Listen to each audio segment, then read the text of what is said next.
your ability to think. Most people's biggest fear is change.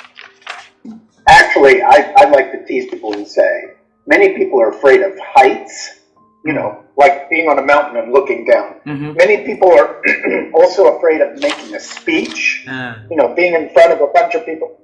But the thing that I find as adults we're all afraid of is change.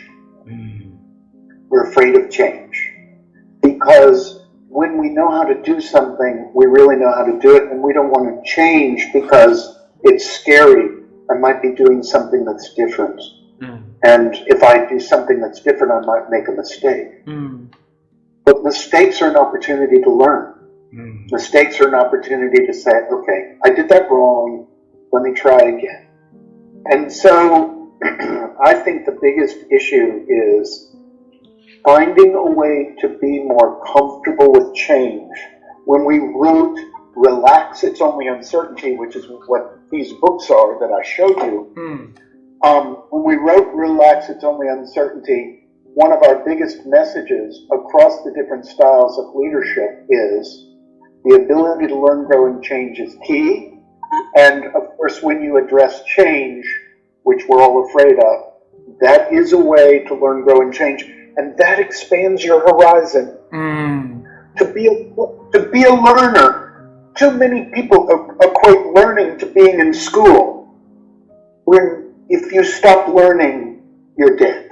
And by the way, my challenge, if the people in my company can learn faster than the people in your company, I will beat you in the marketplace. Absolutely. So think about that. Learning is a leadership characteristic. It is also a strategic competency.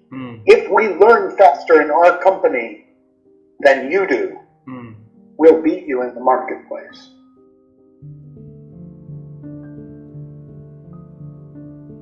Having you on the show, I want to ask this question. How have you been helping yourself to grow your ability to think over the years, Lisa? Well, during the last year and a half, I've really given myself the time to write. And I give myself breaks to do things that I need to do to recuperate. I'm fortunate that I am financially in such a place that I can pick and choose what I want to do. I wasn't always in that position. But what I've done is I've recognized that today, later in my life, I am. And so I run really, really, really fast. I exhaust myself when I do a turnaround. I actually give myself time off after that turnaround to sink in and do my mental recharge. And for me, mental recharging is finding things that intellectually stimulate me. Like I said, I'm a big reader, so being able to read and write is actually how I process information and come up with my next plan. Wow.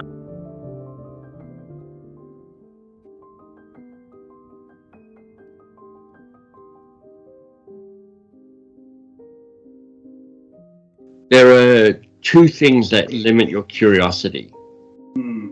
One is certainty about your own advice. So when somebody comes to you with a problem, say Vivian comes to me with a problem, she goes, Michael, this is what's hard for me. If I think to myself, I know exactly what's going on here, I know exactly what her problem is, let me tell her what I think she should do, there's no space for curiosity there.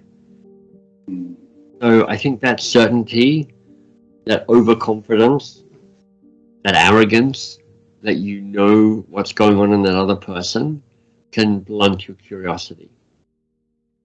That's why I say, the behavior that I think is important is, can you stay curious a little bit longer? It's not saying never give advice. It's just saying, ask a few more questions before you give advice, because it means that you'll more likely be solving the real problem rather than just the first problem that shows up. And it's also a chance to have that other person grow and figure out some stuff themselves. So, when your daughter comes to you, or doesn't come to you, but she makes a mistake, and there's a part of you that just wants to tell her what to do, to give her advice, as you said. You may still want to give her advice, and that's great, because that's part of what a parent does, is a parent teaches children how to live their lives. But if you stay curious a little bit longer, so when your daughter comes to you and says, hey, mum, hey, dad, this is really hard for me right now. If you say, so what's the challenge here for you? Or what's hard about this for you? And then what else? What else is hard about this for you? And what else is hard about this for you? So what's really hard about this for you? The real challenge here for you.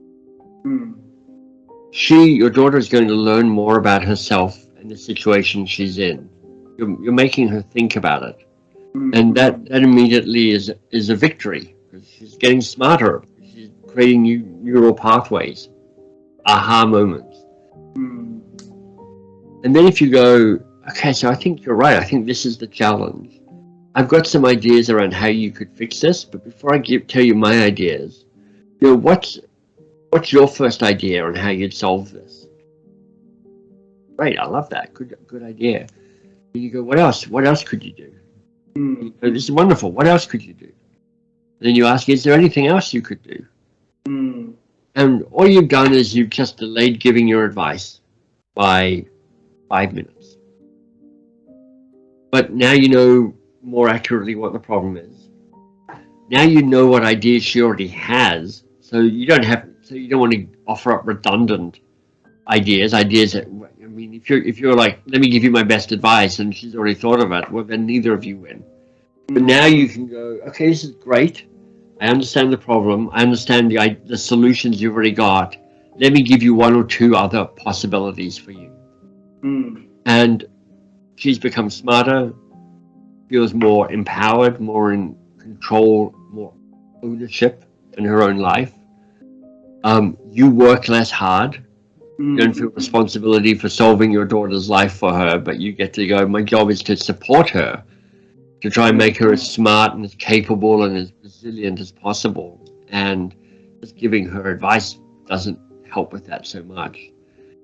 And that extra 5 minutes of investment turns out to have great rewards for you and for your daughter.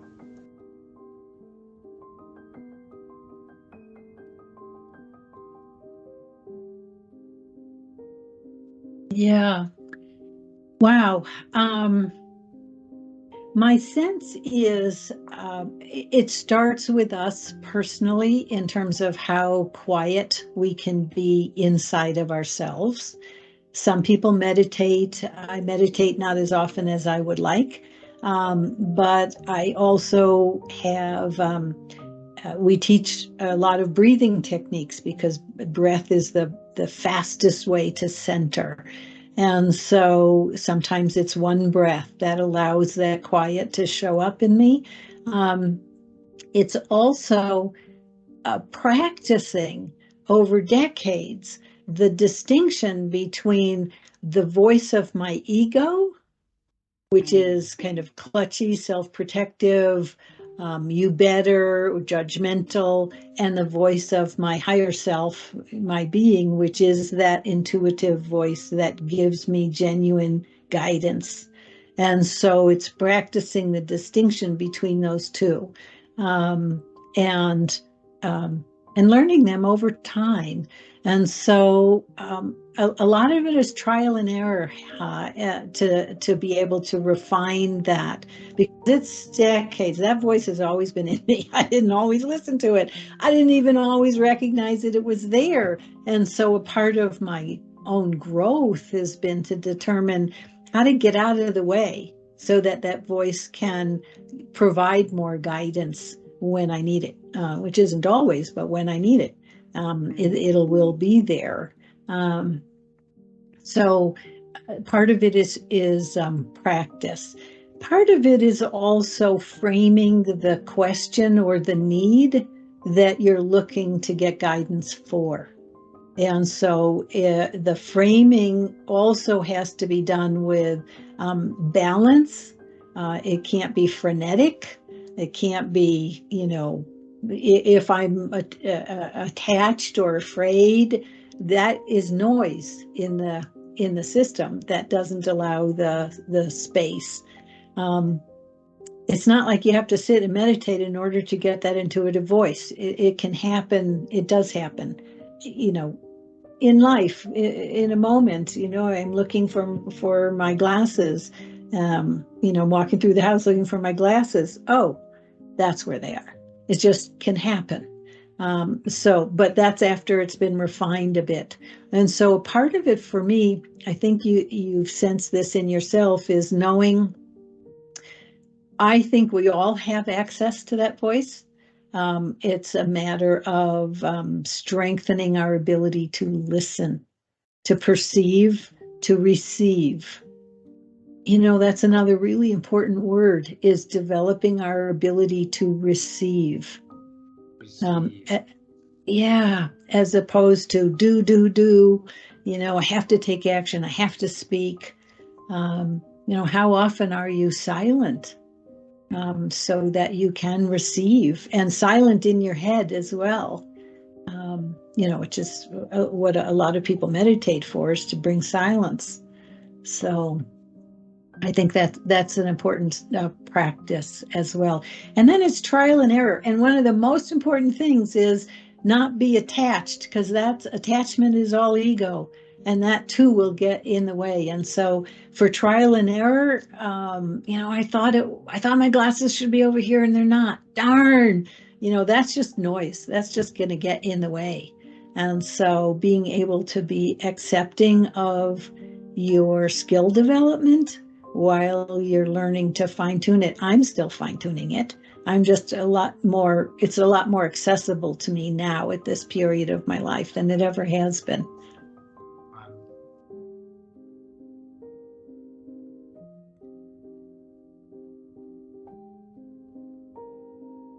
Yeah, that's such a great question. And I think you should write a book on that subject. Just collect all of that, because you're right.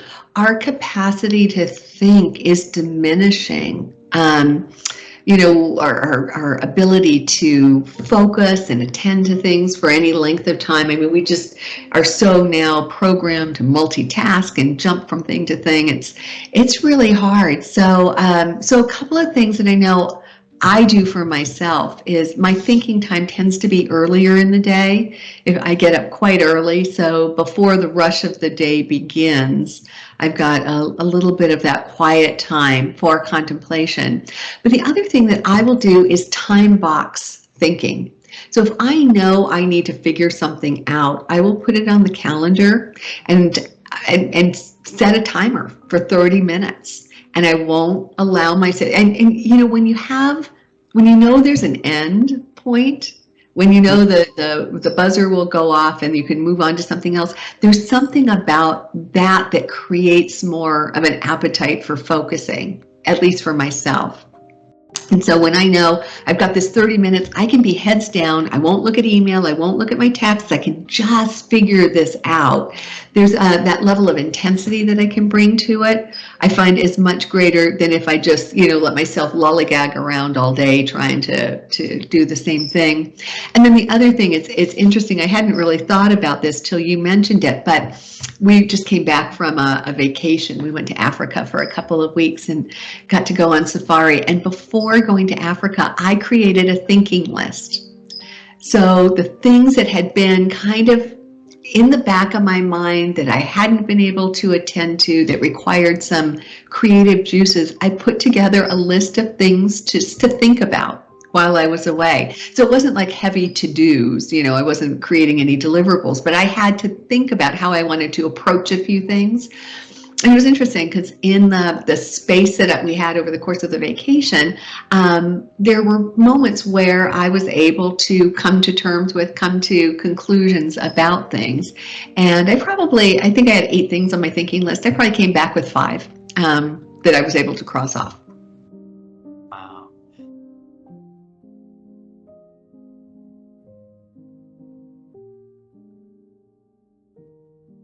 Having contacts with the right people.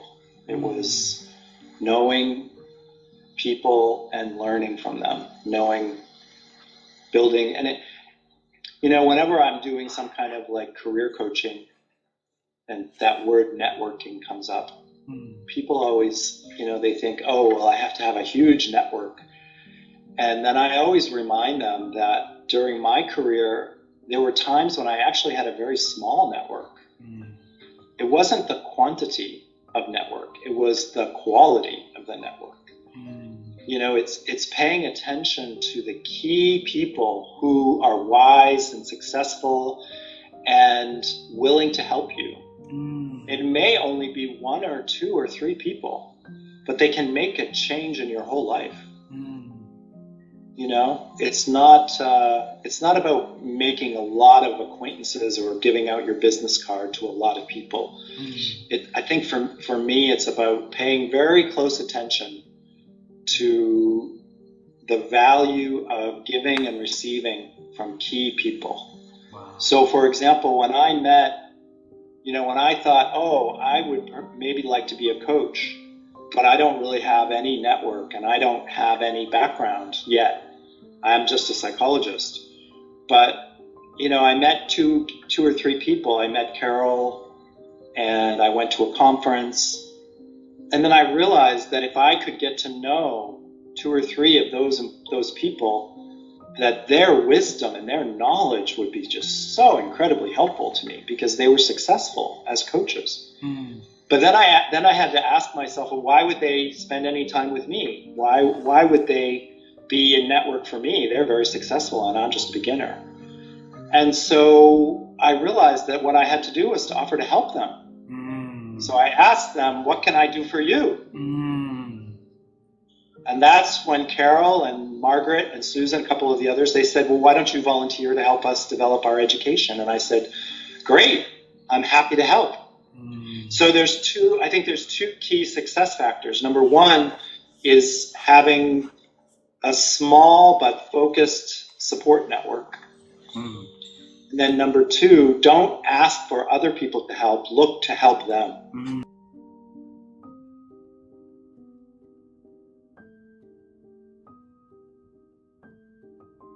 Hedonic treadmill is what it's called. Okay. And I think a lot of, if you look it up, you'll find there's quite a bit written about it in the field of psychology and positive psychology in particular. And it just means that, we're always pursuing money, power, and fame if we're on the hedonic treadmill. And those things provide short-term rewards. And if you look at the biochemistry of that, they produce, there are like 100 neurotransmitters. So this is a bit of an oversimplification, but it's true that when we're chasing external rewards, whether it's money, power, status, produces dopamine. Dopamine has been called the molecule of more. Molecule of more.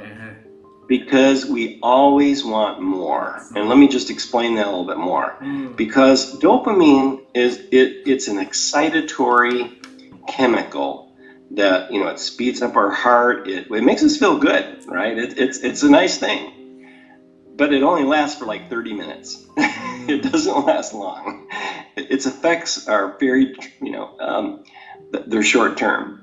And it leaves us wanting more. A lot of addictions are, they're addictions because they're affecting what physicians call the dopaminergic reward system. And, you want more. And the other aspect of it is the more you satisfy that need, the more you burn out the dopamine receptors in your brain so that you actually need more of the same chemical or activity to produce the same positive feelings. Wow. So, your body gets accustomed to that and you actually need, say, more alcohol or more drugs or more potent drugs or more quantity of drugs to produce the same effect. That's what addiction does. And so now the healthy leaders, you will see in them that they are stabilized by supportive relationships. They have good relationships at home, outside of work, that they're very protective of, and they have good relationships in the workplace.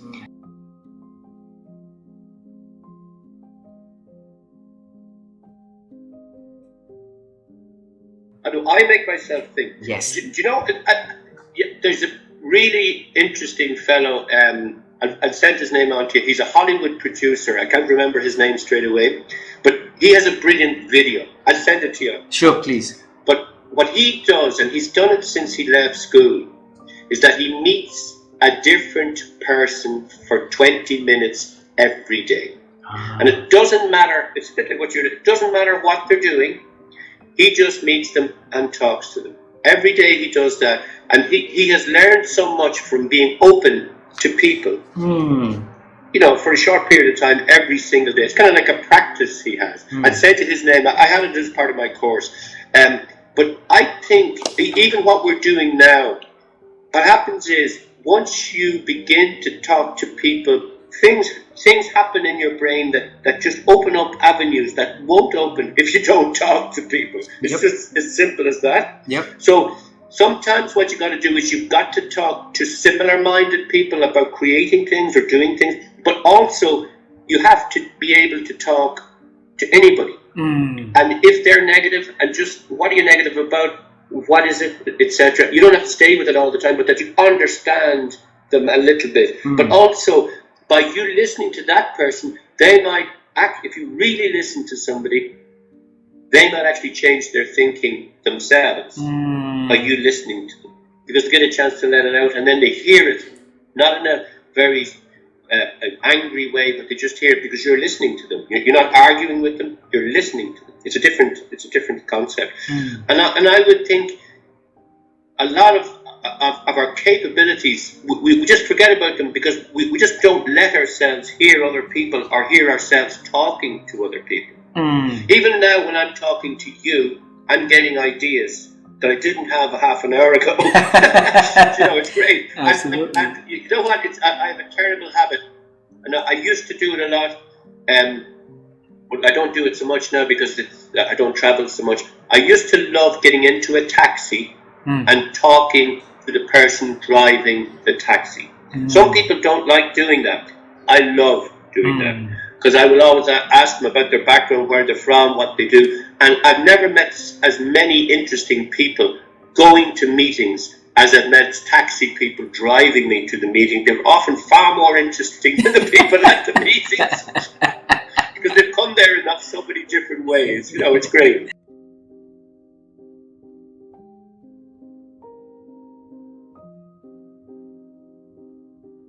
Yeah, so I was about 12 years old and I started my first business. Now, let's go back even 2 years before that. I was just 10. I started doing card tricks.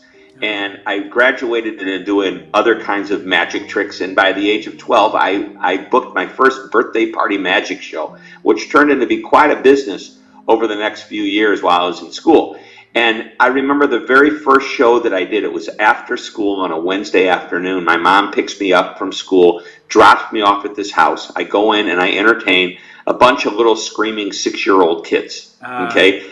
I had fun, they had fun, and I walked out with a whopping $16. Now, that may not seem like a lot, but back then it was a lot. Now, I came home and my mom asked me, what are you going to do after dinner tonight? And on a typical school night, the answer is homework. But she says that will be after you write a thank you note to the people that just paid you $16 to perform for their kids. I thought, wow, that's a great idea. So that was kind of like my first lesson in customer service, and it's such common sense, just show appreciation.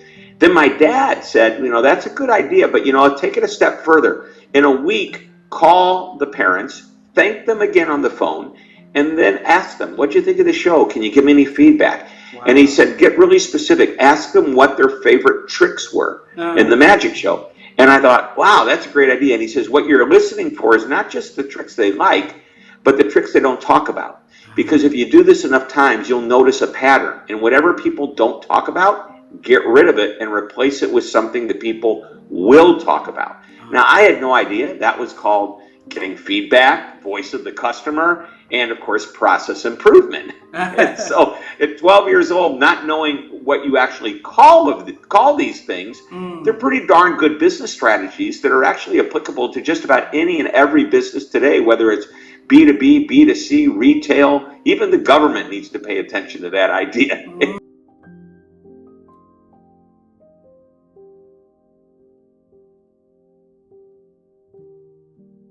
It's a good question. Let me answer that in the way that look around your community. Who are the people who are making a positive difference? Is it a school teacher, a sports coach, a pastor, a community leader? Who's making that? Those are the people who are making life better for others. Draw inspiration from them. What can you learn from them, and what can you learn? How can you share that example? Is it valuable to emulate them, and how can you spread it around? So I think there's leaders all around us. I want to believe that we as humans are good natured. Sometimes we mess up pretty badly, but I think for the most part we try to act for the benefit of others. And so look around us for the goodness, the kindness, and the grace around us, because I want to believe, maybe I'm naive, but I think that there's more grace out there to help us become better people.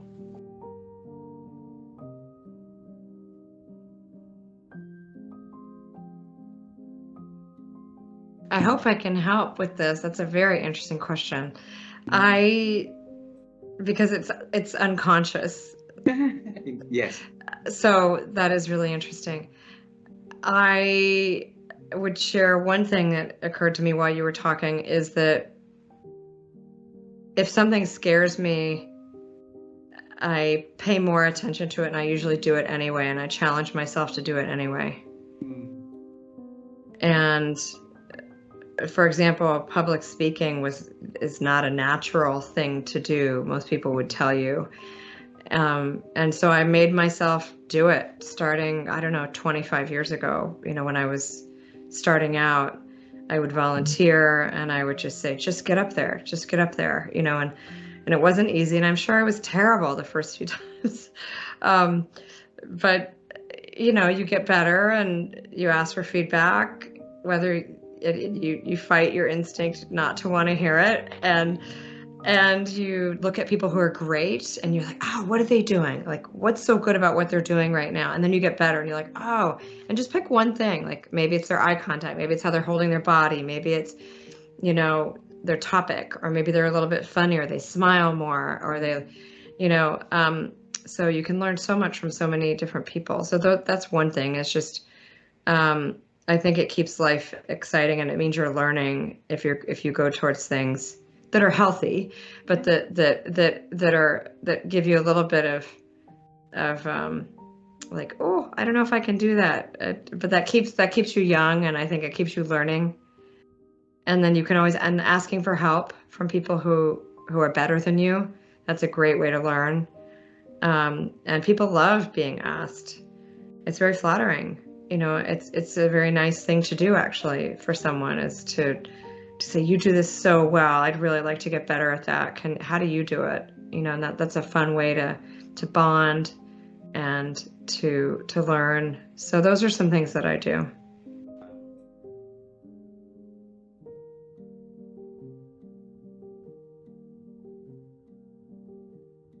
Well, I got to tell you, I'm going to go way, way back, and mainly because I want people to realize that you can start in a very bad way and end up in an amazing place.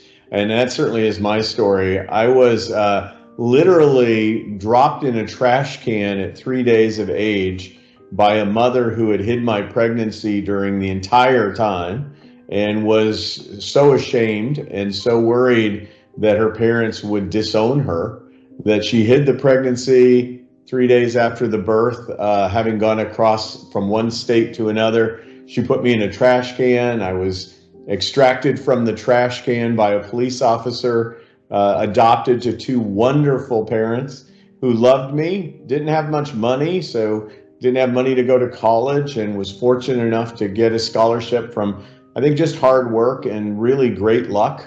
But from there, I went to graduate school and I studied clinical psychology, start working in a variety of different settings, and consulted for a little fish market in Seattle, Washington, where they throw fish. It's called the Pike Place Market. And it began the career that I now follow today, which is as a consultant, an author, and a speaker.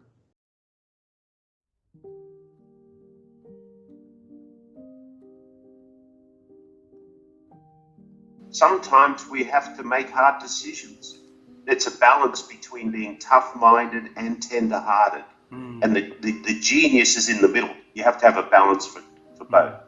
But if you've got a set of values that help you drive those decisions, you can make peace with yourself. You know, I like to ask myself 3 questions around when I'm making a decision.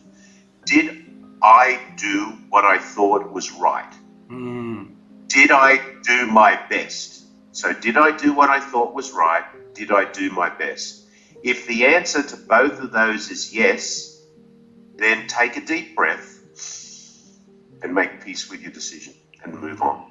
Wow. But you have to think about, did I do what was right? And that takes a lot of examination. You know, did I have the right information? Why do I believe what I believe? You know, Brené Brown, I don't know if you know any of her work at all, but she has a great saying, in the absence of facts and data, we make up stories. And then those stories become our truth. So one of the things we have to do when we're making, you know, a right decision is, do we have all of the information? And do I really believe this? Why do I believe what I believe?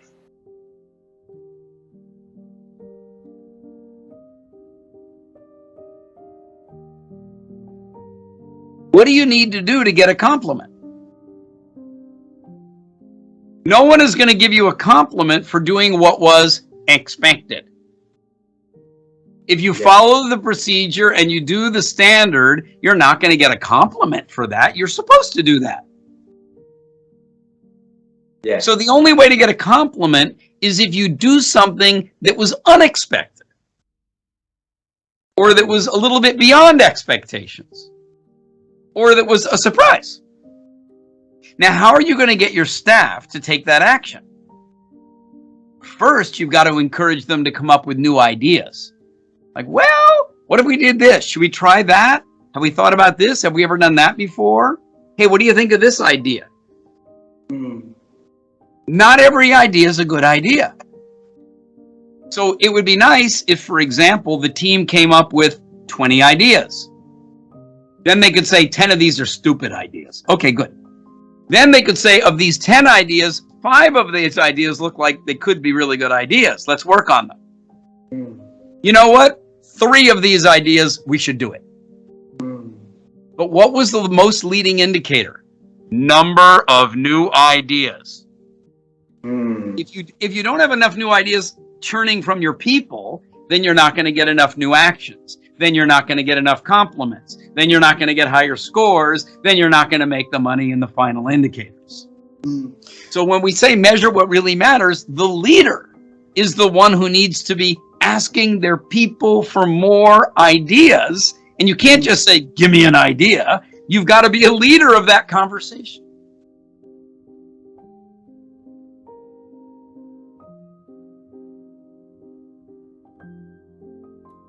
So I think that what we often do as human beings, we are creatures of judgment. We judge ourselves, we judge others, we judge the situation.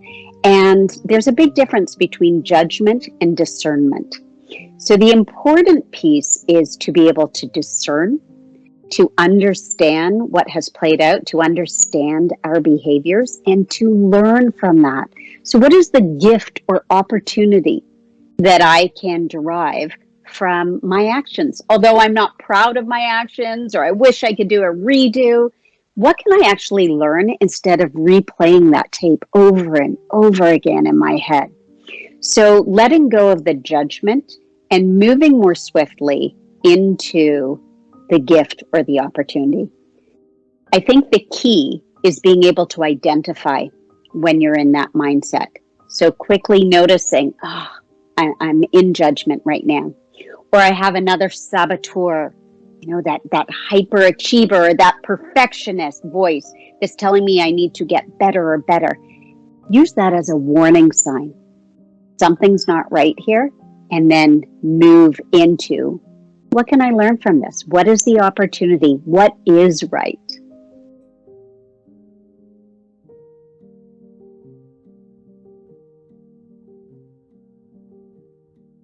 such a beautiful question and mission, and I love that you and your wife are pursuing this together in relationship. So love the question. What's been critical for me is giving myself permission to take the time to think. So figuring out, and actually writing the book really locked this in for me, figuring out how wonderful the hour or the 2 hours is in the morning where I just say I don't take meetings. I'm not available. I haven't checked email. I'm sitting on the couch with my journal next to the puppy, with a cup of coffee, asking myself questions. And so the space and time and permission is one. The second one is the power of exploratory writing. So here I'm going to recommend Allison Jones' book, Exploratory Writing. And I've learned so much from her about all you do is set a timer for 6 minutes. 6 minutes. We all have 6 minutes. No way we don't have, everyone can find 6 minutes in the day, I think. Ask a question, and her book is loaded with prompts. And then just start writing on a piece of scratch paper. It doesn't need to be, don't make it a pretty journal that makes it too precious, but just a piece of scratch paper. Reflect on see where the pen takes you. Don't do it at the computer. There's something special about writing on paper. And use your writing as a way to explore your thinking, as opposed to using your writing as a way of documenting what you know or what you understand about the world. But use it as exploration. Such a powerful tool for thinking.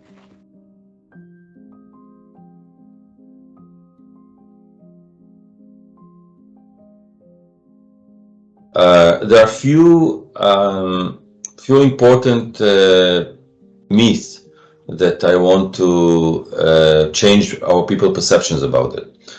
First, that creativity, it's not only a trait, it's also a skill. You are, of course, people can be born more creative and less creative, as well as they can be born more mathematically oriented or less mathematically oriented, or better athletes or not. It's in their genes. But it doesn't mean that you cannot improve things, or if you don't train yourself. For example, let's assume that you were born with perfect skills to be a chess player. And you learned chess when you were a kid, but since the age of 8, you didn't practice chess at all. Now, I was born with lower abilities to play chess, but I train all my life. I play 3 hours a day chess. Probably I will be better than you, maybe. The interesting thing is, what happens if we both train? If we both train, then the gap between us will be increased, right? Because you can take advantage of your talents, develop them to superior skills. So first, it's also a skill, and you can train yourself. Second is that because of, I believe that Ed.D discussed with you the history of how what was the mistake in the 70s that the science did with coming up with the idea of the box, and that you should think in a random way, in breaking routines. So it was a mistake in the experiment. They just made a mistake. In the 70s, it was 50 years ago, the standards were different, and they simply made a mistake. And it's not correct that in order to come up with creative idea, you need to go wild. On the contrary, you need to think in a systematic way, so you increase the likelihood to come up with a creative idea. So that's the second thing. You can approach it in a systematic way.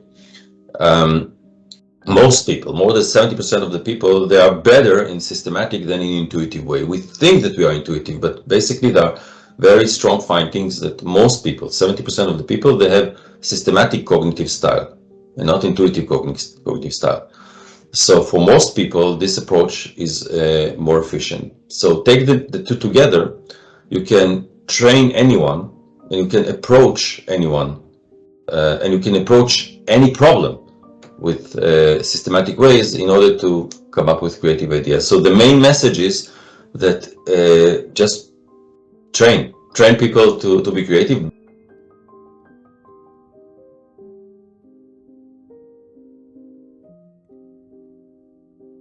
Well, I have to say that I'm grateful for my cultural background, because one of the things that I was taught very young, a part of Jewish tradition is that we question everything.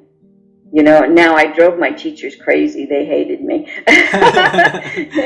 You know, I always had to sit in the corner because I'm like, well, I don't know. Maybe there's another way to look at this, you know? And they were the experts, so they didn't like my questioning. But you know, it's a part of my, I mean, we had a value of learning and going to school and always questioning. Is this truth or not? Is there another thing that we've understood? So maybe the truth has changed. So I think that always questioning what's missing. If somebody were to argue with me, what would they say? You know, if I were wrong, what would I be wrong about? You know, so I question, it's the questioning that helps me to learn, you know, not just, you know, the reading of books. And because a lot of times when you read or you read articles or social media, you're just looking to confirm what you know. You know, so I mean, and that's what coaches do. I disrupt your thinking. So, you know, it's going to be a little uncomfortable in my coaching. My third book was The Discomfort Zone. And I wrote that for leaders, you know, like discomfort is a part of learning. That means we're letting go of what we knew, and that's uncomfortable. The brain doesn't like that, you know, and to open to what else is possible. So I help other people I disrupt their thinking and make them a little uncomfortable to open them up. But again, it's what I had learned, you know, that maybe I don't know what's the right way, and to question. So I think that's how we expand our learning, is to say, I don't know, what do you think? You know, and take in other ways of seeing things, and then you can go back to your own way, but at least question it. Yeah.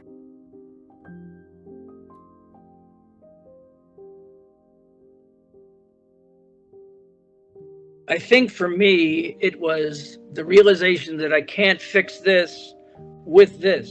You know, this is why I feel the way I feel. This is why I think the way I think. It's all been driven into here.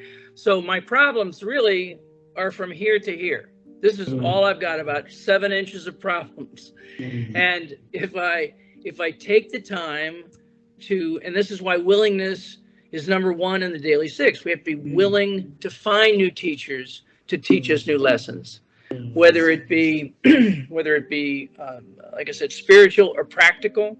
I mean, I've read as many practical books. I've got a whole library full of books back here. You have to be willing to open up your mind, and this is because opening your mind opens your heart. And as we stop trying to be controlling and start trying to be influencing, we stop demanding and start asking. This is one of the things that I've worked with people on, you know, how do I work with these crazy millennials? And it's like, what are you doing with them? And I'm telling them how to behave, and I'm telling them what to do, and I'm telling them this and that. I'm like, why don't you ask them instead of tell them? Why don't you ask them, well, how do you think this should work? Because nobody taught them to ask questions. You're just supposed to demand that somebody behave in a certain way. So what helped me learn to think was just learning that I am not the smartest guy in the room necessarily. There are things I can learn from anyone. But as soon as I think that I'm the only person with the intelligence, then I'm demanding and controlling. And if I can change the way I think, and the only way I changed the way I thought was to find new teachers, whether it was, I found 2 or 3 human teachers. One was a minister, one was a consultant, and one was a night watchman.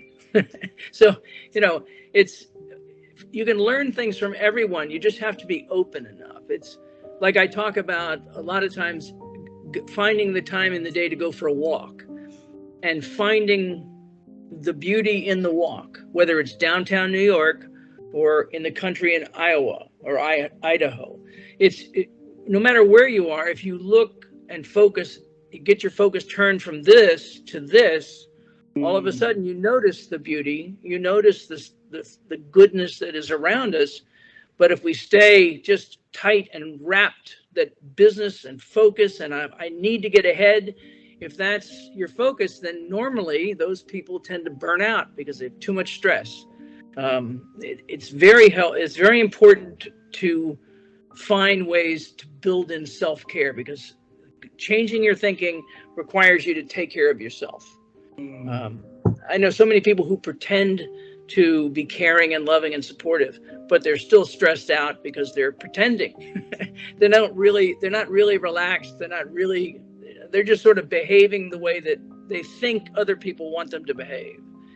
And carrying that burden around all the time is very stressful. This is the issue I have with physicians. I talk to physicians all the time, especially with COVID, about burnout, because they just refuse to take care of themselves. And one of the things I learned early on was, if I don't take care of myself, I cannot take care of you. If I don't take care of myself, I can't help you. I have to help me. And it's like in a plane, they tell you to put on your mask and then help your children. It's the same way in life. Help yourself, then you can help others. But if you don't take care of this, there's nothing, everything else is just useless.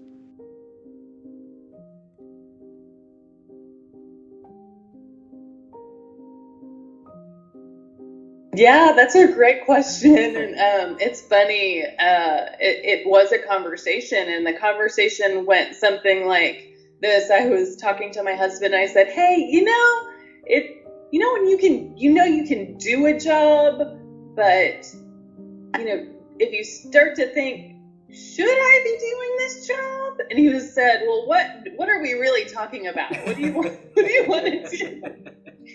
I said, I love my job, but I think I can make a bigger impact. And he said, well, that's exactly what you should do. Wow. And so we started planning for it. So it was just that easy. My husband is a biggest supporter, and I think that we do that for each other's careers. But he could see that, I lit up when I started talking about that kind of impact, right? That was where my heart was. And the hardest part was leaving that job and saying goodbye to the team and making that decision.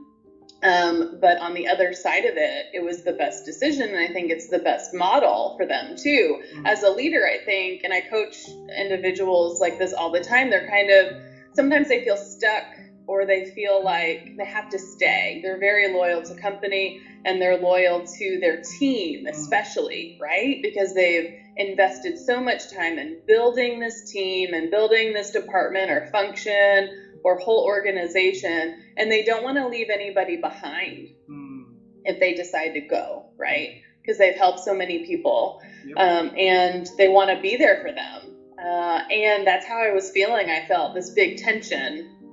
When I made the decision at the family level, that was easy, but the hard part was, how do you decide to leave? What does that look like? How do you do it in the right way, right? How do you prepare others to be okay, and to be okay with, leaving all of the things that you left and that could be undone, right? Because I think that's another thing. We do all this work and we hope that it sticks. But that's a fear too that leaders have when they leave. And the biggest thing that I thought was, I want to be an example for all of the people that I've ever led to follow what you want to do. And if I don't leave, then I'm actually doing them a disservice, right? Because I'm not leading by example. I'm not role modeling that.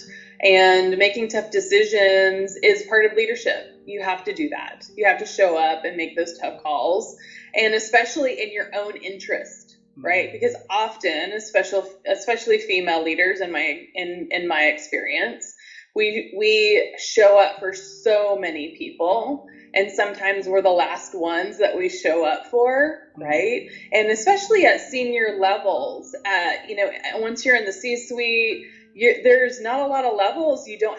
Sometimes you don't have mentors internally. You might not have a sponsor internally. And so you're the one that needs to advocate for your own career, right? And so as we decided to do that, I realized I have to be the advocate for this next phase in my career, and showing up for myself, for my family, to do that was the best thing. And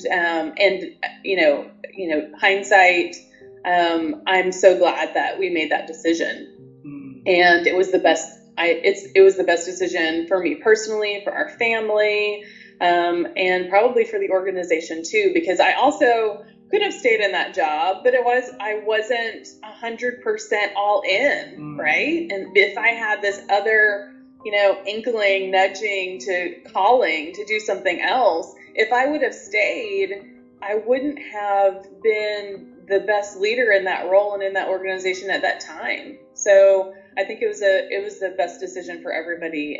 But I think most importantly, it kind of modeled this idea of, lead with what you believe in and be your own advocate for yourself. And sometimes that means making tough decisions, but it is the right thing to do.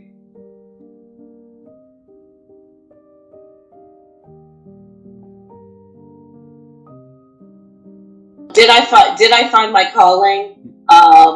It's obvious in hindsight that it was a big moment for me. But I think this idea of a calling, some people feel I'm called to help people be healthy. I'm called to be a nurse. I'm called to be a doctor. This idea of a calling, I think, puts a lot of pressure on people. If you feel called to heal people, if you feel called to be a teacher. But I think this idea of a calling does put a lot of pressure on people, undue pressure. I think your job in life should be meaningful and you should experience joy. Not all joy, part of it's work. There's a reason you get paid for it. But when I look back, I can see the moments where I was becoming more of me. And that's what I would say to people, is the moments where you're becoming more of you. Lean into those moments because it's taking you somewhere. And I don't know. I mean, I'm probably going to work for 25 more years. I may be a TV producer. I don't know. But I think I have a clearer sight line as to my skills and to what gets me excited. I can safely say, I'm never going to be a firefighter. I'm never going to be a nurse. I'm never going to be a doctor. I probably couldn't have said that at 14, but there's a lot of stuff that's off the table. But I think there's some great advice. I'm supposed to be talking about iBooks, but I have a good friend, a woman named Dory Clark. You should have her on. Yes. She wrote a book called The Long Game. And one of the things that she talks about is lean into the interesting. Just lean in to what's interesting to you. And especially if you're young and if you're interested in painting, you're going to have a lot of people tell you you will never make any money as an artist. And that might be true. You might not be a good enough artist to make money, or you might be a really good artist and still not make any money. But if you lean into your interest of painting, you're going to meet people in the art world. You're going to find out that somebody has to have the job of selling art. Somebody has to be an artist agent. Somebody has to, there's so many ways to make money if you lean into the interesting. And for me, the thing that's that I've come to realize, the thing that is the most interesting to me is helping people experience joy, purpose, and meaning at work. Earlier, I can't even stand the idea that people go to work and they hate their job. I can't rest on this earth when a lot of people are going to work hating their job. Now, that's not to say there aren't soldiers and people working in hot, dirty factories, that those jobs are really, really hard. They're not going to be as glamorous as being a TV producer.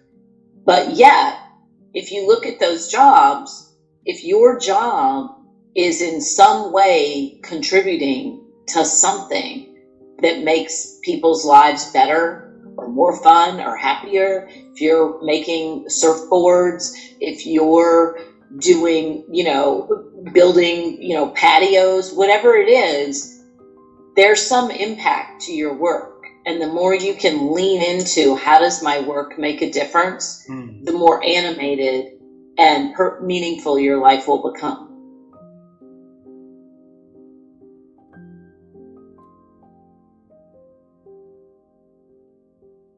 I always make every single decision in the best way possible for those that I'm surrounded with at the time. So when I made a decision to focus on credibility, I asked the most important person in my life, my wife, okay, this is going to bring this amount of activity. Or when I left Sun Microsystems, same thing. I asked the most important person in my life, hey, and she was pregnant at the time. Do you mind if this is something I do? I feel the need.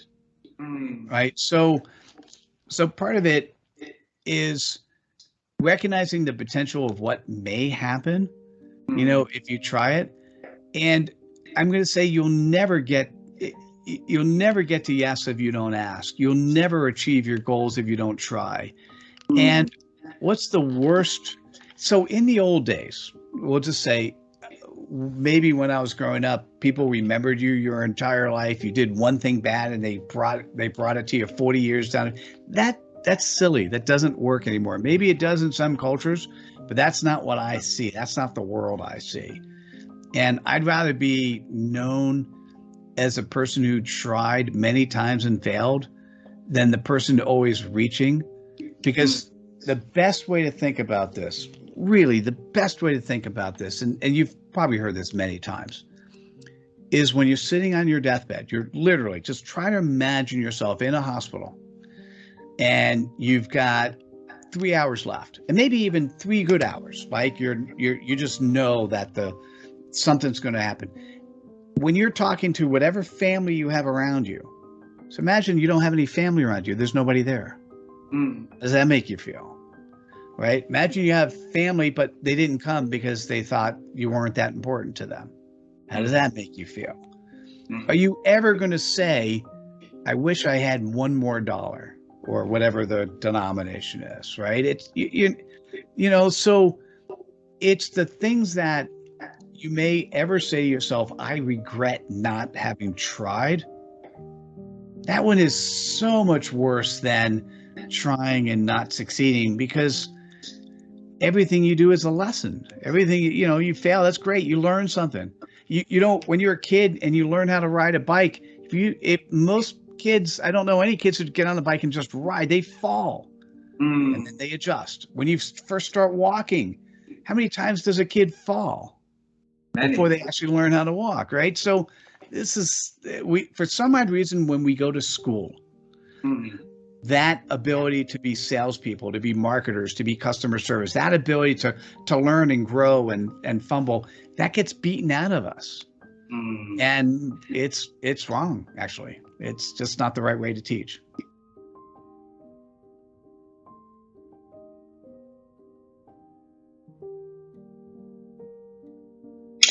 I have different ways.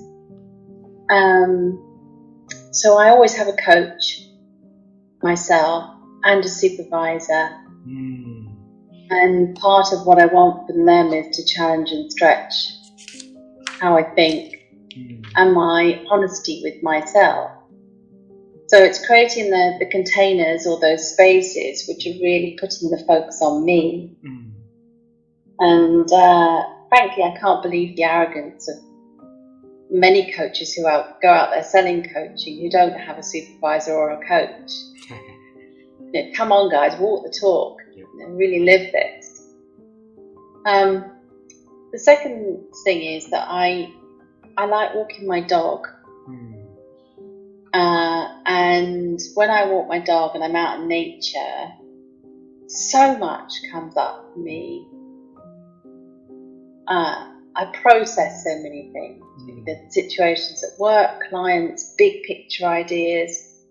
And I have a little notebook with me and I just take a few notes. When I come back, I often gather up some more notes. If I'm not walking the dog, if my husband's walking the dog, then I have a little process of 20 minutes of journaling. But the journaling is really about allowing myself just to write without editing. I'm not writing it for anyone else to read. I'm just hearing myself through the writing. So it's a reflexive process. And then I do various forms of study to challenge my thinking. So the organisation I run called the Team Coaching Studio, we train people in team coaching. We have a community of over 1,000 coaches globally. And we have so many amazing learning experiences. So we have webinars. This week we had a fascinating, incredible man called Nick Askew. He would be wonderful for your interviews. Yeah, please introduce him. He makes films, and he was talking with us about the interview, and he interviews people, but in a much more being present to each other kind of way, and that was very powerful. We do supervision. We have a team coaching cafe where we get around, just in a room and think together. It's all virtual. And then we have something called the arena. So, this is taken from Brené Brown's idea about having the courage to get into the arena. Team coaching takes a huge amount of courage. So the arena is a relatively safe place where, I say relatively safe because anyone practicing with peers tends to have some nerves, to feel nervous. But a safe place, nonetheless, where coaches can come and practice the art. A bit like going to life drawing classes, but it's the equivalent with team coaching. So we simulate a team. We simulate a team situation, and coaches get in and practice together, and then we reflect on that practice together. So we have various ways of continuing to think. And then having wonderful conversations like this really helps to stimulate learning and thinking and to look at something from a different angle.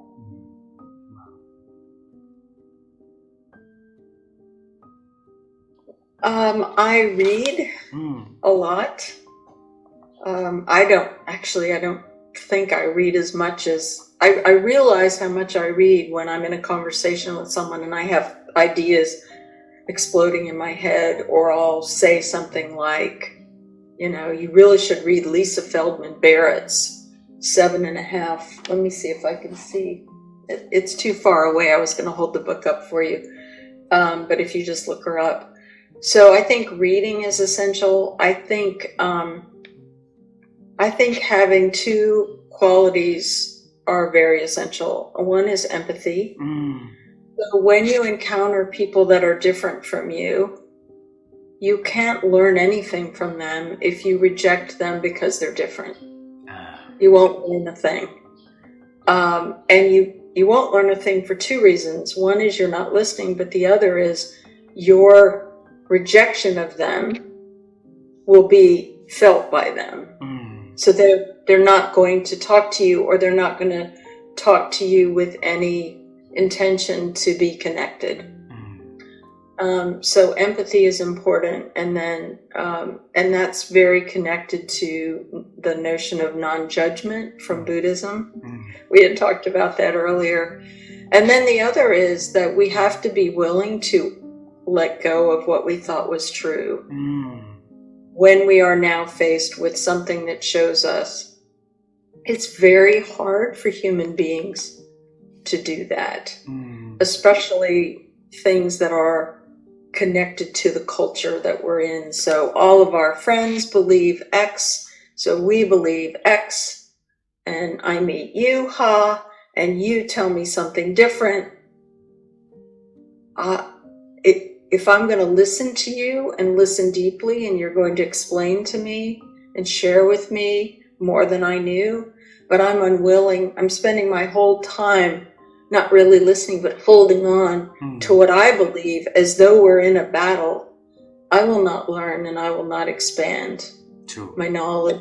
And this is hard. I mean, I'm telling you this, but it might sound to the listener like, oh, I'm really good at this. No, I do it too. All the things I help other people with, I do. I hold on to what I thought was true. And luckily, my husband is a really good thought partner for me. And so if he's trying to show me that something I think is not true, he'll just keep at it in a really good way, and sometimes with humor. And that helps me cross the bridge from holding on too tightly to letting go. And then usually there's some laughter at the end of that. We had a fight one time about, we were putting down hardwood floor in a room, and I got a D in geometry, so why I was so stuck on being right, I couldn't tell you.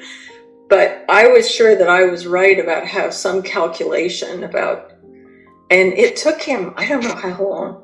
He's in the other room. That's his office through those doors. He could probably come in here and tell you. It took a really long time. And all of a sudden I realized I was wrong.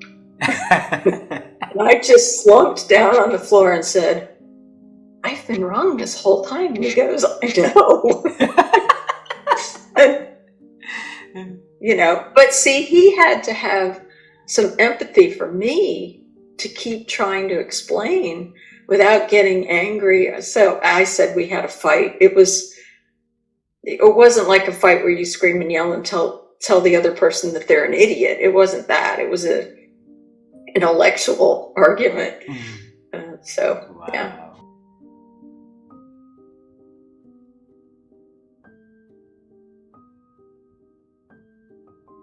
A lesson Simon taught to me that a mentor of his taught him, which is 2/3 of an answer is better than an answer and a half, which I love. And it's not something I'm naturally good at. I could be quite good at rambling and going on and sharing an answer and a half, but I love this notion of, you know, talk less, say more. And so Simon has really helped me both in my own writing as well as my speaking, that, you know, to say as few words as possible to get the message across, such that people are interested to hear more and ask more. So that's one.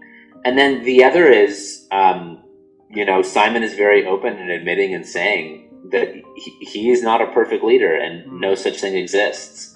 And so I've really learned that the goal is not to be perfect, the goal is to make progress. And that, you know, Simon's organization, and as I'm building my own organization as well, we must live the message we preach from the inside out.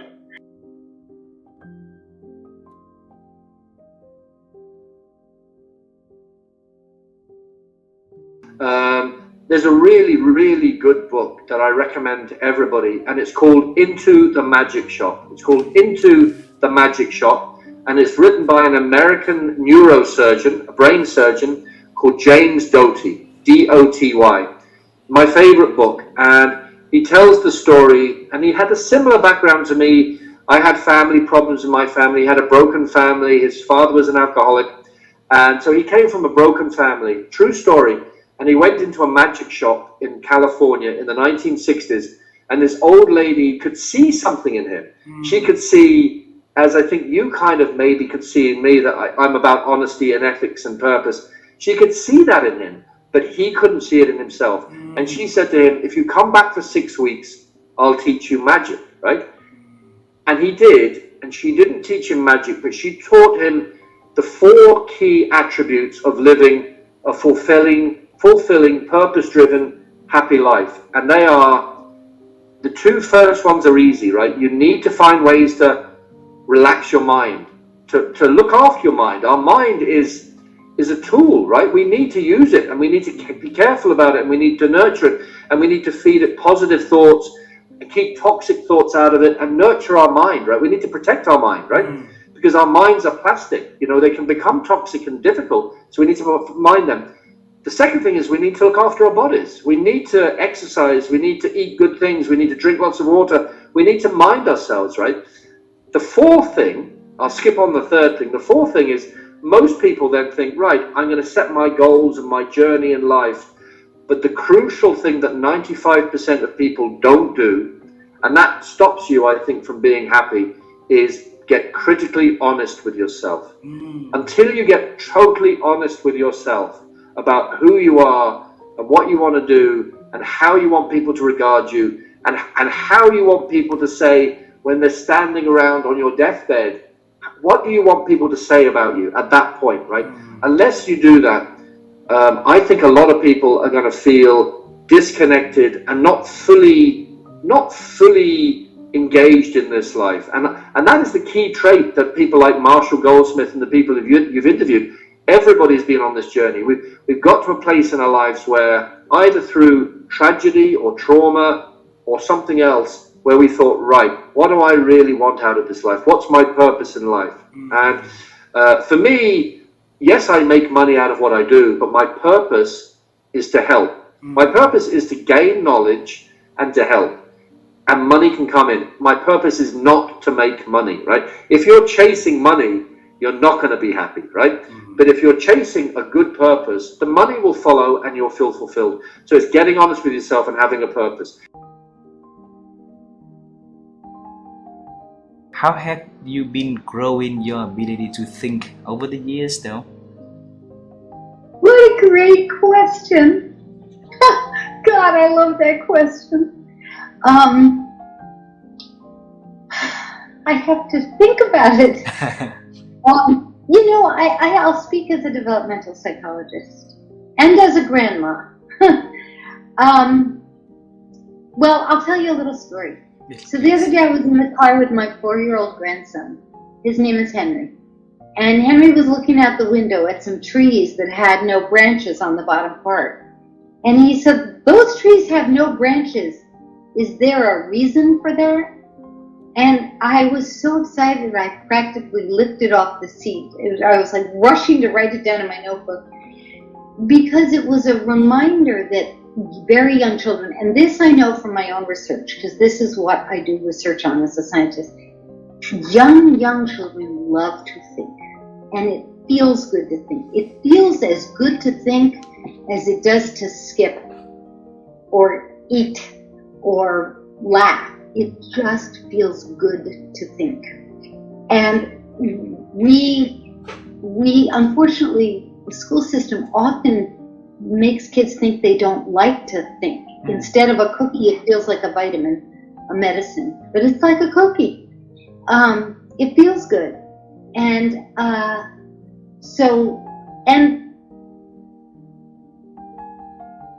so it feels good to me. I think I'm lucky because I ended up on a path that made that a very obvious part of my everyday life. So writing is, in my experience, writing is the best way to push myself to think. Because often I have an idea, I think it's such a great idea, and I sit down to write about it in my new book, and then I write it out and I think it's not a great idea. I can see in the sentences it's a stupid idea. And then I have to start all over. Or I have an idea, and then I think, wait a minute, but I have no proof that this is true, or I haven't made an argument that would convince anyone else, and then I realize I have more thinking to do. So for me, writing has been a way to push my thinking. But then I work in a college, and I have all these smart young people around me who ask me questions in class, and then I think, wait a minute, whoops, I need to think about that. It's like talking to you. You ask a question, I think, oh, I never thought of that, let me think. So partly it's looking for partners, people to talk to, and wanting to talk to them about interesting things, because besides writing, talking to other people is a way to get your own thinking to be better. And then I would say that I live in a country where there's been incredible political divide. I mean, and my politics I have very strong politics, and there are a lot of people in the last, I'll say 7 years, that I've disagreed with very vehemently. And what that's taught me is how important it is to keep pushing yourself to change your mind. I won't change my mind about everything. There are certain things that have happened in this country in the last 7 years. I know this is probably not what I'm supposed to talk about on your show, but there are things that have happened that I won't change my mind about because I thought they were too terrible, that have to do with human rights and human dignity and equity. But it's also taught me how many people lost the capacity, maybe they never had it, to think about information and other people's point of view and reconsider their own ideas. And so that's another thing that I teach more than I used to. So we were laughing yesterday because my sisters were teasing me that I say all the time in the middle of a discussion, do you think I'm right or do you think I'm wrong? Or do you think I'm wrong about that? And I was saying I do that more than I should. It's like a bad habit to say that because I want my students to realize that I'm old, I'm 64. I still want to be able to ask people if they think I'm wrong. And so, you know, I'm very lucky because I work in a college, so I get to be talking about ideas and thoughts all the time, and I read all the time. But even if you don't, even if you work in a garden or you're in a kitchen cooking, or you, and especially if you teach, you find a way, like to keep questioning yourself and asking, am I wrong? What would make me wrong? Because I think that helps people be thinkers. And then I wish more people realized that it's more like a cookie and less like a vitamin.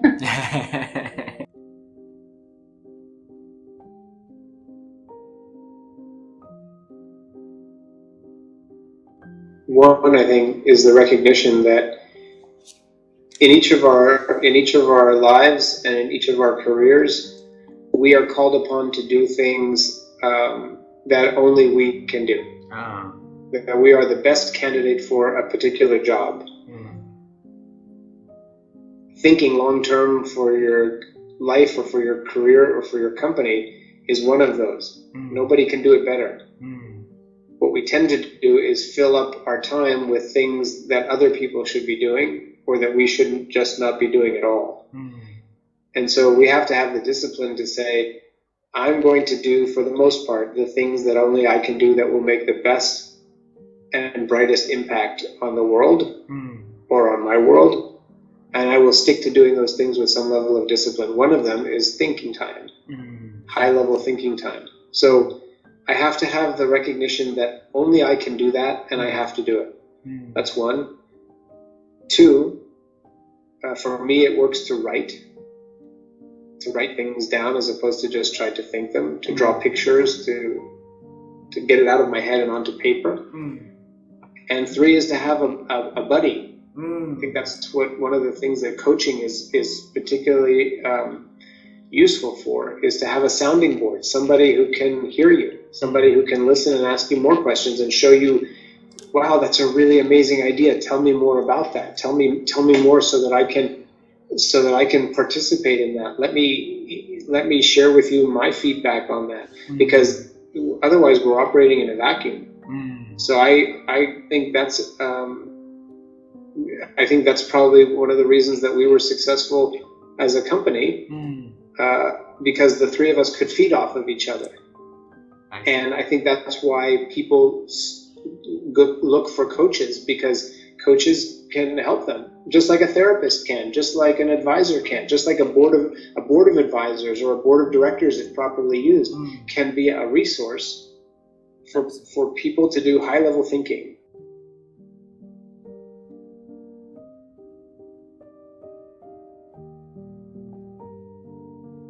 Absolutely. But it takes time, and it takes, you've got to repeat it again and again and again.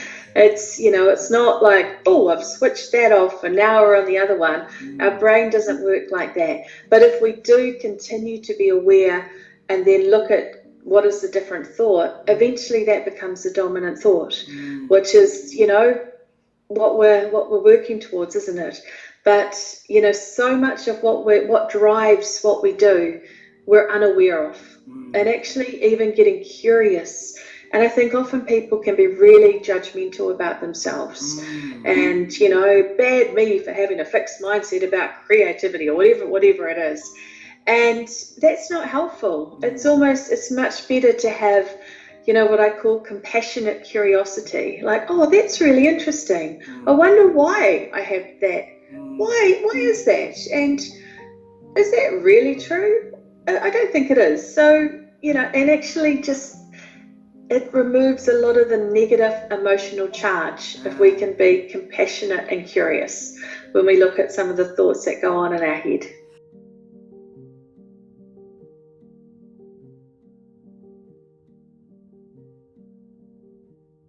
Hopefully you've seen it a little bit today, is I don't take myself too seriously. I understand that I know a lot about a very few things and almost nothing about almost everything else. So I'm humble because it's because I always have something to learn. And there was a period in my life in my 30s that I was pretty arrogant. I really thought I was smart. I was the CEO of a multinational company, and then I realized, no, not really. I'm not that smart. There's a lot of stuff I don't know. So my goal is, why not be friendly and kind and gentle and respectful and treat everyone as a teacher because they are, and I mean everyone as a teacher because they are. And me trying to show off doesn't do any good for anybody, and especially not me. I want to be kind and easy to work with and genuine and authentic because that's the kind of person I am, and I want to be that way with my clients.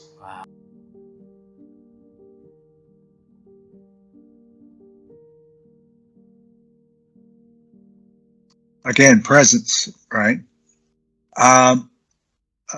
You don't need to walk physically in the forest. You can look at a photograph and be sensually engaged with that, right? And it can offer a calming effect. A 30-second meditation can be as good as a 30-hour meditation. It's your completeness when you're done and how focused you are while you're there, you know? And so when we're looking at this concept of presence and thinking, start with self. Once you give positive reinforcement, give you self-love, you start giving love, whether you consciously are aware of it or not. And the more you give out, the more people receive it. And when they return that back to you, you have this massive amount of love coming back at you. So, you know, it's start with self, and that's not being selfish, right? You start with self and love yourself, and Terry, I'm okay. You know, I'm doing okay today. And, you know, when it's a rough day, I say, I'm learning a lot today. And when it's a really terrific day, guess what? I'm still learning. Because in this life, once we get present with the fact that there isn't any good or bad, there's just a situation, there's choice, there's presence, and they're not good or bad, they are learning opportunities. So, you know, if you successfully pass an examination in school, okay, you learned the knowledge that it took to pass that test, and you correctly filled out the test. So now you know how to do that test. The same thing is when you try something in your business or whatever that you're working on, and in old terms, you failed at it. Great. That's a super learning experience. There's nothing wrong with failure, okay? It's when you quit and go home and don't do anything else. That's really when you've stopped to exist. It's like the flower. It's gorgeous until it begins to, it's reached its maturity, and then it starts to die, right? We just don't go to the die part. We keep going. We change physically, but we keep going. And there's a point in time where we're going to end too, or ideally. They're working really well on doing stem cell research to rebuild your bodies. But, you know, day to day, it really boils down to this. I'm okay. I love me. And I love those around me. You know, there's an indigenous universal word. It's 3 syllables. Ta-hesh-da. Ta-hesh-da means family. Everything is family. My desk, all of you, this computer, the air I breathe is family. Now, family, you put up with more with family than you do with others, okay? So everything and everybody is family. Your mindset changes, and you're less likely to go finger pointing and making divides. So that's my thoughts for that one.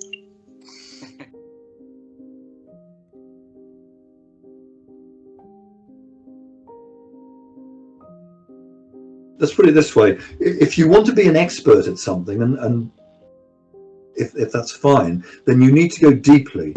For example, I was a classical guitar player. I played the guitar. I practiced a lot. I focused a lot on being good at learning those pieces, that playing well. So I got good at it. But that's a skill. And usually expertise is down to being able to do some particular thing extremely well, extremely quickly, extremely effectively. Now that's fine and that's great, but I don't think that that applies so much to creativity. Creativity would be more about, look, you can do it this way and you may be even quicker or better, right? So then the person changes and applies and practices and goes deeply into that way, and maybe they get better, you know, maybe not, but it's different. So it's an interesting question that you asked. I think that if you want to be creative, generally, you should go very widely over a number of different things. Now, with my executive clients, I ask them to look at some area of knowledge that they don't know anything about, that they are completely novice at. And I ask them to do this every 2 or 3 months. Now, it's not just random. I ask them to you know, something, we've all got something like this. It's something, you know, I'm really interested in this. And if only I just had a little bit of time off work, I'd really get into this. It's really interesting. For example, I at the moment, because I do this myself, I'm very interested in Japanese history of the samurai period. Now, I didn't know anything about that, and it's not immediately applicable in any way to my work as a coach. But if you go into something like that, first of all, it's fascinating, and secondly, you pick up ideas about how people thought and what they did that's very different to what you're doing. And I guarantee that you will find something in there that you can apply. You think, oh, they did it like that. They thought like that. That's interesting. Never thought of that. I wonder if I did it, you know, like that, this way. So what you're basically doing is you're spreading very wide, and you're finding something that is going to be helpful for you in your main work, as well as becoming, you know, generally, it's very interesting anyway, and generally better informed. So I'm very much about doing a lot of different things and allowing that information, and you never know what's going to strike you, to kind of get into you and center you, and then that can come out in some very interesting and unusual and unexpected and creative ways.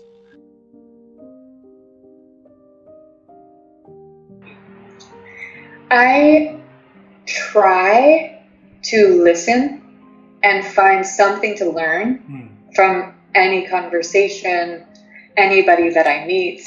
And for example, something that sparked my curiosity and attention in this conversation we've been having is that I didn't know about the map and the South China Sea and the islands there and related to the Barbie movie. So after this conversation, I'm going to go read up on it so that when I'm talking about the Barbie movie with other people, which I'm being asked to do, I have this important piece of the context and we can talk about the politics as well. So, and that's not the only thing that I've learned, but that's just an example. I am so conscious of every single person having so much that I could learn from them. And I'm just looking for those opportunities. So thank you for that.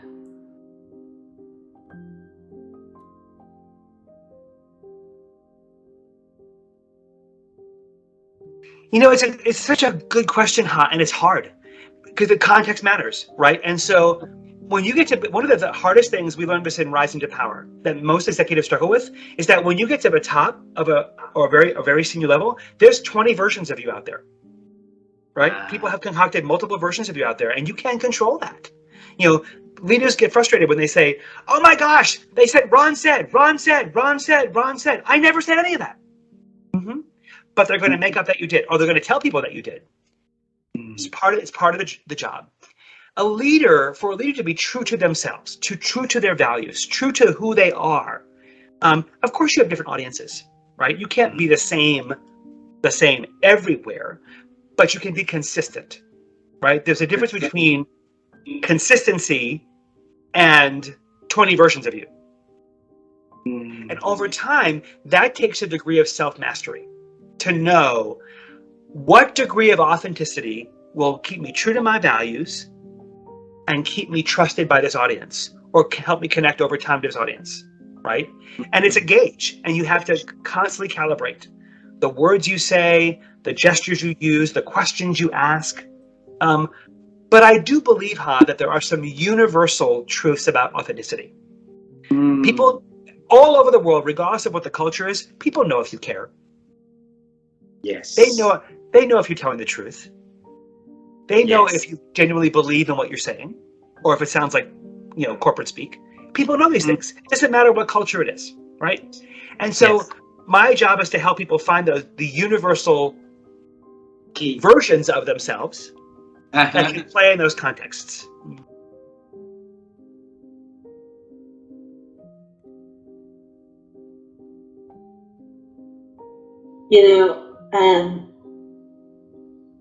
It's first giving myself my moment of quiet and scheduling it, because it is hard, with the busyness of our life. But process my thinking, I first think about, okay, what did I have planned? What was in my plan? And what did I actually do? From that. But I look at that first to give myself a sense and a real honest look of, am I getting closer to what I want to achieve? And then I look beyond me, and to think and say, what am I seeing in others, or seeing in the organization I'm in, or the organizations I support, that I need to be adjusting, what I need to do, the services I offer, how I guide others. I put myself in the place of the people I serve. And so I think about what it is that they're dealing with and what is most important in their mind. And I process that in a way to say, how does this change what I'm going to be set up to do now? And so I look inward. I start there because I just need to get that out. That's me. I just, like I said, what did I set out to do, and how did I get, how I progress in that way? But then I focus on the people I serve. What are they set out to do? And how am I helping them achieve it? Am I focused on the right things? So there's the two components, is the way I process inward, outward thinking, to then give me the sense of, I then go back to what I envision for myself. I'll look at strategy, I'll look at plans, certainly, but am I doing what is in the interest of what I envision?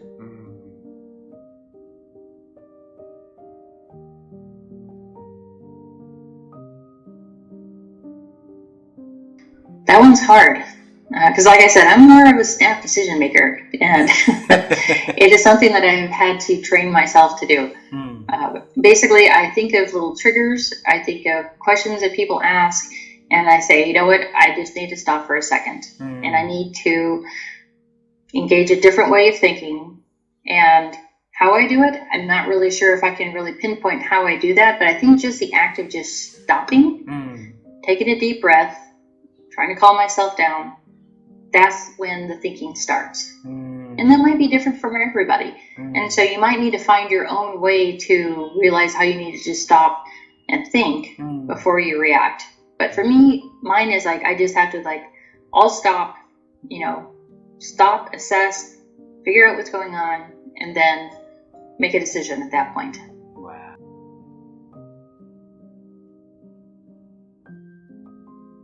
Oh, that is beautiful. I love that question. I think that part of good thinking is lots of learning. Like, good thinking is informed by lots of different information that we can bring together. So I think a really important key to good thinking is learning in diverse places. I think another really important key to good thinking is reflection, both individually and with others. Like, when we can think about our thinking, when we can do double loop learning, when we can reflect on what we're thinking, rather than just accepting our thinking, pushing back on ourselves and challenging ourselves individually. And I think when we can reflect with others, like, I think sometimes good thinking is informed when we hear ourselves say something to a friend, right? And we're like, huh, I'm not even sure I knew I thought that until it came out of my mouth, right?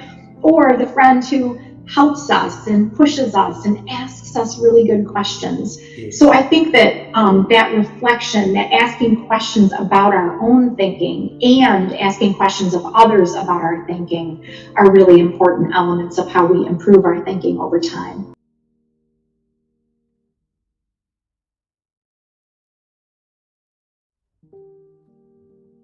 You know what? People make it really easy, huh? I'll tell you the secret. You want to know the secret? Yes, of course. People love to talk about themselves. Yeah. So all you have to do is ask really good questions, and then just shut up and listen. That's it. That's the secret. So ask people Like, about it's not themselves. any great, but that is really the secret, because people do really. Have you ever had that? Like, here's a really good example. Have you ever had a conversation, with somebody, and you might have said 10 words through the whole conversation? Maybe it's a half an hour long, maybe it's an hour long, and the other person says, "Oh my God, we had such a great conversation," but they talked the entire time. Many times, Lisa. Exactly, because people love to talk about themselves. So if you are really good at listening to what they say, you will find where their obstacles are in their business, or obstacles in life, or what they value. Whether it's their children, it's their grandchildren, whatever it happens to be, and then you adapt your style of communication and how you connect with that person based on what they've told you. But you have to be willing to listen to what they're saying. How do I listen? Yeah. It's interesting. I, for a very long time, used to interrupt people all the time because I was so busy trying to get what my thoughts were out, right? And I started to recognize that pattern of behavior, probably in the last 10 years. And I work on it really, really hard, because there is that piece of me who I see things so quickly. I'm able to connect dots, especially in business. I can see things very quickly and understand, okay, I need to connect that. It's like when you watch TV and you watch a crime and they've got the board, they've got all the arrows going everywhere. Well, that's my brain. When somebody's, when I'm talking to somebody, I'm already starting to connect the dots and the people or the vision or whatever, and the path, not just to see it, but answering that and then what. And I think in part of that journey was really, teaching myself just to shut my mouth, just to literally to just zip it up. And then I started to think in 30-second. I started to listen for 30-second sound bites, and I would write 30 seconds down. And then I trained 60 seconds. And so I would take 60-second sound bites from what people were saying. And now I'm at 2 minutes and 5 minutes. And that's really helped me to get clarity for them. Because I think that people, when you're listening, the magic is always in your mess. It's the really great listeners who can pull that information out and really help you get to that next level.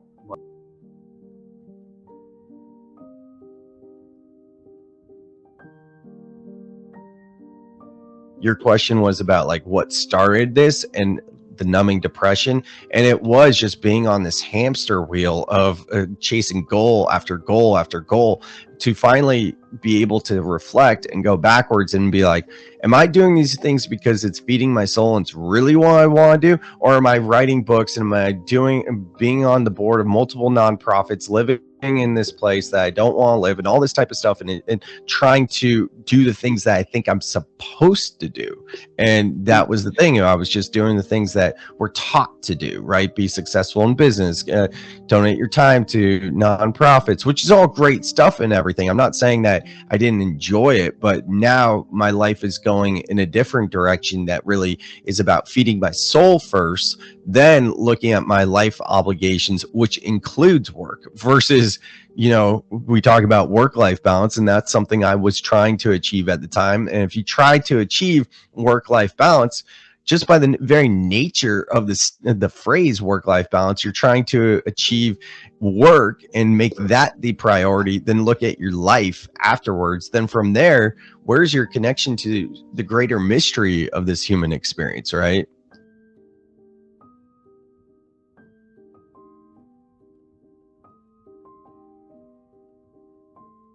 For me, honesty is paramount. It's the most important thing for human beings. If we're not honest, not just with others, but also with ourselves, we don't really have a real identity, right? And honesty is something that all human beings struggle with, right? We all struggle with being 100% honest. Have either of you been 100% honest in your lives? Probably not, because we're human beings, right? At the end of the day, we are all going to die, right? I have to say it, like, we're all going to die one day.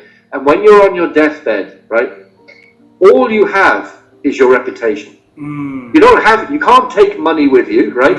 You can't take, you can only sleep in one bed, right? And so all we have is our reputation. When you think about it, when you strip everything away, our reputation is so important. I'm getting very passionate about this because it's really important. And if when you think about it, I'll finish on this. If you are 100% honest, or as honest as you can be, nobody can get at you. Nobody can, right? They might think they can. So honesty and ethics and the truth are paramount.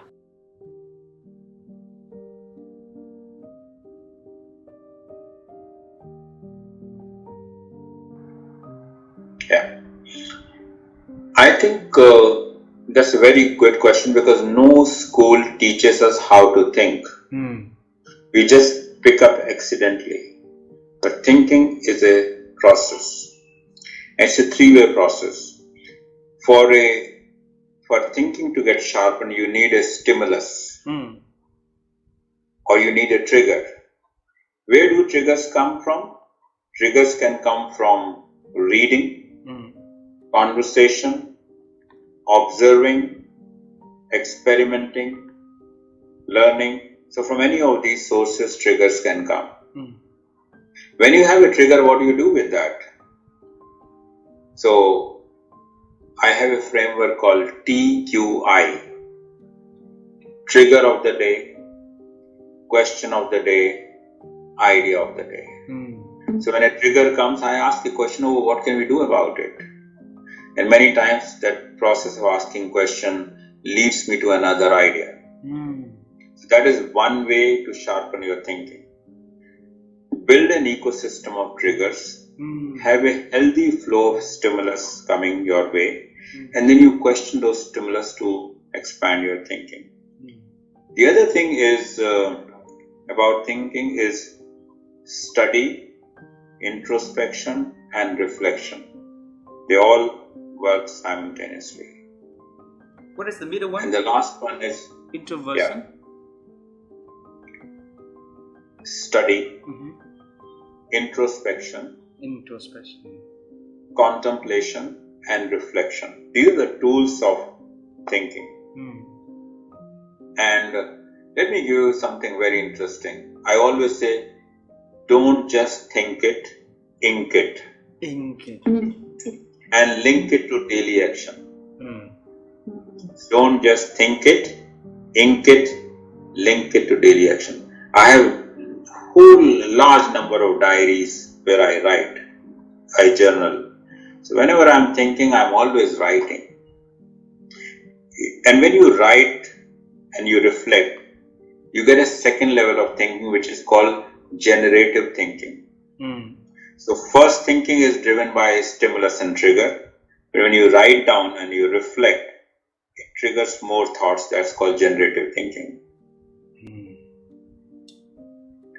And thinking in a structure always helps. So if you have a structure around it, like cause and effect, means and outcome.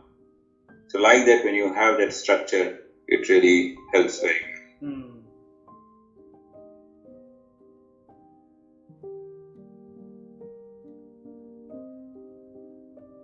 You know, I think it's, there's a little bit from this woman who I interviewed in my book, Vivian, who used to work for General Motors Foundation.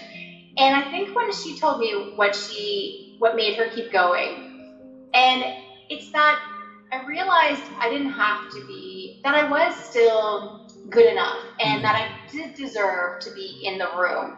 And so seeing them, I'm like, well, I deserve to do that. I should be able to do that. I can do that. So there was a lot of that thinking to when I was younger that, well, why wouldn't I be able to do that? You know, I didn't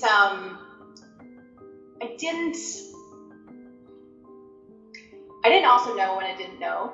So I think that was a little bit of a good thing, is I didn't know. And I didn't know how the system worked, and I didn't know. So being a little bit naive and not having family in the business, I think was, in a way, good. And a lot of people, there's a lot of nepotism where people open doors that way. I didn't have that opportunity. But in a way, I think it was good that, you know, it just kept me going.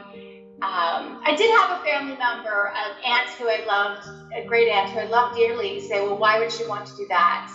And I think that might be the fuel that really, if you scratch back, well, why? And it wasn't said, it was said, my dad repeated it to me, well, why would she want to do that? And it wasn't said in a positive way. And that's where it's like, I think there was a little bit of that, you know, that little bit of fuel that said, well, of course I'm going to do that. Like, why wouldn't I do that? And that's what gets you going sometimes. You know, sometimes people are cheering you on, and sometimes it's just like, no, why would you want to do that job? But I just truly did. And I think that was a little bit of the rocket fuel to make me go further, or maybe a little bit of the kindling to make me go and do that job.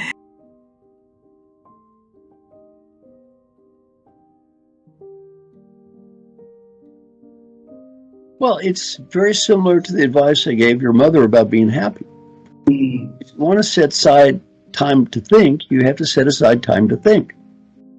And what happens is we get so busy doing stuff that we don't set time aside to just think.